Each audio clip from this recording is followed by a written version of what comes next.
In this video, I'll guide you through how to create a subdomain and install WordPress on Bluehost. By the end, you'll have a brand new WordPress site running on its own subdomain, ready for blogs, landing pages, or testing new ideas without touching your main website.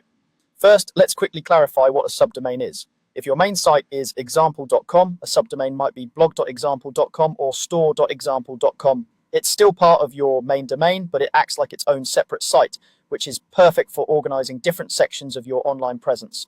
To get started, log into your Bluehost account the way you normally do. Once you're on the main dashboard, look for your hosting controls. Depending on your interface, you might see a tab or menu item labeled Hosting, Advanced, or something similar that takes you to the cPanel. Go ahead and open that. Inside cPanel, you'll see a lot of options, but we're focusing on domains. Find and click on the section labeled Domains. This is where you manage all domain-related settings for your account, including creating new subdomains. Within the domains area, look for an option that lets you add or create a new domain or subdomain. On some layouts, this might be called subdomains, and on others, it might be part of a create a new domain button or link. Click that option to open the subdomain creation page. Now you'll enter the details for your new subdomain. In the subdomain field, type the word or phrase you want to appear before your main domain name, such as blog or test. Make sure it's simple, easy to remember, and clearly reflects the purpose of that section of your site. Bluehost will usually suggest a document root or folder for this subdomain automatically. This is just the location on your server where the subdomain's files will be stored. In most cases, you can accept the default folder it creates. If you're more advanced and want a specific folder name, you can adjust it, but it's not required for this setup.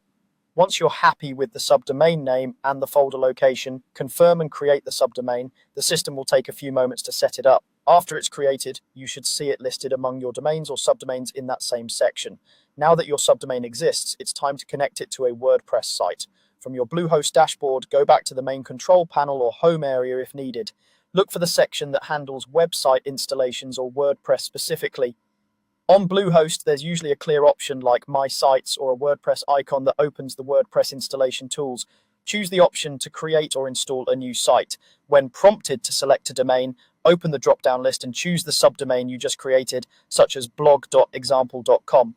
This tells Bluehost to install WordPress specifically on that subdomain instead of on your main domain. Follow the prompts to complete the WordPress installation. You'll give your site a title and set up your login details. Keep these credentials safe as you'll use them to manage your new site.